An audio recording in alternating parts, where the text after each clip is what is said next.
guys, welcome to my channel. It's me সপ্তর্ষি চক্রবর্তী। তোমরা আজকে আমার সঙ্গে দেখতে যাচ্ছ একটি সুন্দর এবং নতুন ধামাকাদার ব্লগ।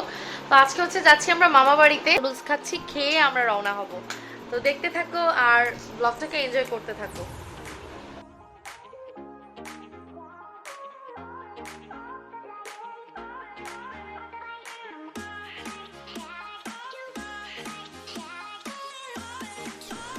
Hey guys, তো আমি মামার বাড়িতে চলে এসেছি। আমি আর আমার ছোট বোন এসেছি, আর আমার মা বাপি, আমার হাজবেন্ড, ওনারা আসবে হচ্ছে নেক্সট উইকে, কারণ ছুটির একটা ব্যাপার থাকে, যারা জব করে। আর মাও আসবে না, মা বাপির সাথেই আসবে, যেহেতু বাপির খাবার দাবারের না তো অসুবিধা হবে, সেই কারণে আচ্ছা আমার মামি বোন। অ্যান্ড আমরা এই রুমটাতেই আছি। তো দেখতে থাকো কী কী করি। করতে চাচ্ছিলে অনেকেই আমাকে বলো যে ব্লগে কুকিজকে কেন দেখি না। এই হচ্ছে আমার ভাই কুকিজ। মামার বাড়িতে এটা ছিল আমাদের দ্বিতীয় দিন। সেদিন আমরা একটা কালী পুজোতে গিয়েছিলাম একজন মামার বাড়িতে। এই পুজোটা অনুষ্ঠিত হচ্ছিল, মূলত এই পুজোতে যাওয়ার উদ্দেশ্যেই আমার মতলবে যাওয়া।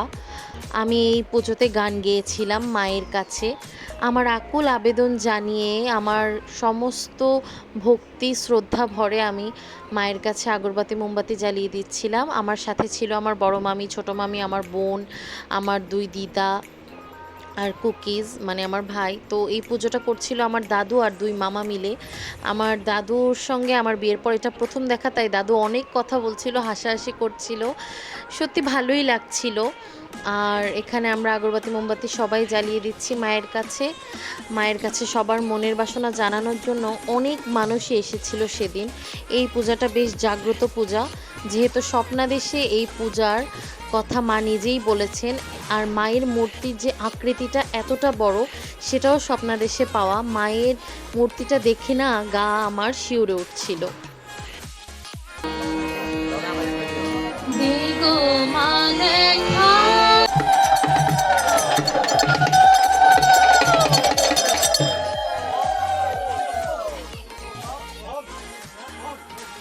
সবাই কপালে সিঁদুরের যে টিকা দিয়ে দিচ্ছিল এক একজনকে। কুকিজ আমার কাছে নিয়ে এসে বললো, দিদি আমাকে একটু দিয়ে দাও। এরপর আমি ওকে দিয়ে দিচ্ছিলাম। আমার এসব কাজ করতে খুবই ভালো লাগে। আমার কপালে পরে মামি করে দিয়েছিল, মামিরটাও আমি করে দিয়েছিলাম, সেটার ক্লিপস নেওয়া হয়নি।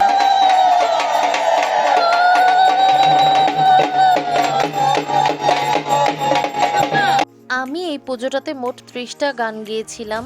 আমার ছোট বোন এগুলো সব গুনে রেখেছে মনে করে।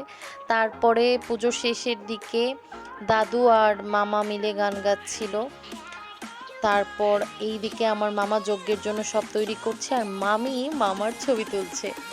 এই যে যজ্ঞ শুরু হয়ে গেল। অনেক ভিড় হয়েছিল এই সময়টাতে। প্রথম দিকে কিন্তু এত মানুষ ছিল না, পরবর্তীতে অনেক মানুষ বেড়ে যায় যখন রাত গভীর হয়ে যাচ্ছিল আর কি, সেই সময়টা। তারপরে আমরা পুজো শেষে আইসক্রিম খেতে খেতে বাড়ি ফিরে যাই। তো এরপর দিন আর কোনো ক্লিপস নিতে পারিনি। সেদিন আমি আমার বেস্ট ফ্রেন্ডের বাড়িতে গিয়েছিলাম। আর এখন যেটা দেখতে পাচ্ছ, আমার ছোট বোন আম কাটছে, আমাদের নিজের গাছের কাঁচা আম। সেটা হচ্ছে আমার মা বাপি আর আমার হাজব্যান্ড যেদিন আসলো সেই দিন সকালবেলার ক্লিপস। এটা হচ্ছে আমার ছোট্ট মামাতো বোন, ওর সাথে আমার খুবই সখ্যতা, ও আমাকে খুবই পছন্দ করে। এই দেখো কত আদর করে দিচ্ছে। এই সময়টা খুবই ভালো ছিল আসলে। নাস্তার পর সবাই মিলে বসে আড্ডা দিচ্ছিলাম। তো দেখতেই পাচ্ছ এখানে দুই মোবাইল খোর মোবাইল ইউজ করছে। আমার মোবাইল ফোন না, ওকে বনিতা হ্যালো গাইস, আরে আমার গেমে আছে বিয়ার নাই কেন 10 মিনিট পরে 10 মিনিট 10 মিনিট পরে 10 মিনিট আছে। এই যে আমার ছোট বোন যেই আমগুলো কাটছিল, সেগুলো লবণ, মরিচ আর হচ্ছে চিনি দিয়ে আমরা খাচ্ছিলাম। ইস, দেখে এখনো আমার খেতে ইচ্ছা করছে, কি বলবো। এই যে আমি আর আমার হাজবেন্ড দুষ্টুমি করে করে খাচ্ছি। আমটা যখন হচ্ছে সেই লবণ, মরিচের গুঁড়ো আর হচ্ছে চিনির মিশ্রণে মিশিয়ে মুখে দেওয়া হয়, এত টক, এই টেস্টটা অনবদ্য। এরপর আমরা উঠোনে চলে যাই। দাঁড়িয়ে দাঁড়িয়ে আমি ঢং করছিলাম। আমার চুলগুলো একটু ভেজা ভেজা ছিল, তাই এরকম অদ্ভুত স্টাইলে বাঁধা। তো আমার ভাই কুকিজ আমাকে 2টো লেবু এনে দিয়েছে। এই লেবুটা দিয়ে আমরা লেবুর পিনিক খাবো সেজন্য। আর আমাদেরই গাছের ফুল, আমার হাজবেন্ড, আমার লাভিং হাজবেন্ড আমাকে হচ্ছে চুলে গুজে দিচ্ছে কানের পাশে। আরেকটা লেবু দিল, টোটাল 3টা লেবু, কারণ আমরা সংখ্যায় অনেকেই ছিলাম। আর কুকিজ আমার জন্য মানে ভাই কাঠগোলাপ এনে দিল। আমি তো ফুল মানে দেখলেই ভীষণ খুশি হয়ে যাই।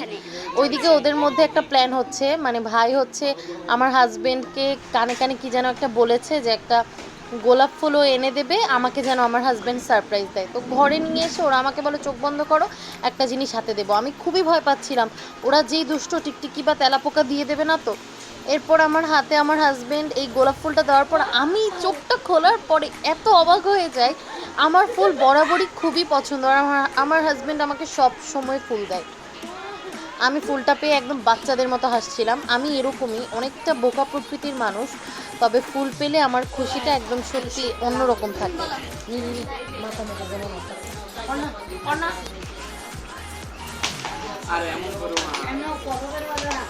আরে দেখো গাইস, এখানে বোনেরা ছোট ভাইকে জ্বালানো হচ্ছে ফোন টেপার সময়, যে সময়টা হয় আর এটা আর তোলাই এই যে এই যে দুই বোন এক ভাইকে জ্বালিয়ে মারছে। এই যে দেখো দেখো দেখো দেখো, যেমন দেখো দেখো ভাইটাও লেগেছে যাচ্ছে।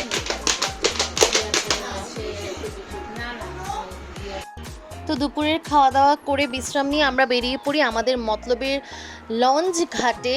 একটা স্পেশাল চা পাওয়া যায়, মালাই চা, সেই চাটা খাওয়ার উদ্দেশ্যে। আর আমরা যেহেতু খাদ্যপ্রিয় মানুষজন, তো আমরা অটোতে বসেও চিপস খাচ্ছিলাম। আমার চিপস খুবই পছন্দ, আর চা তো আমার অন্যতম প্রিয় একটা মানে পানীয়, কারণ আমার দিনই শুরু হয় চা দিয়ে, আবার দিন শেষও হয় চা দিয়ে। তো আমরা সেই মালাই চাটা নিয়ে লঞ্চ ঘাটে নদীর পাড়ে দাঁড়িয়ে চাটা খাচ্ছিলাম আর সবাই মিলে পিকচার্স তুলছিলাম। তো এই ছিল আমার মামার বাড়ির ব্লগ। কেমন লাগলো তোমরা জানাবে।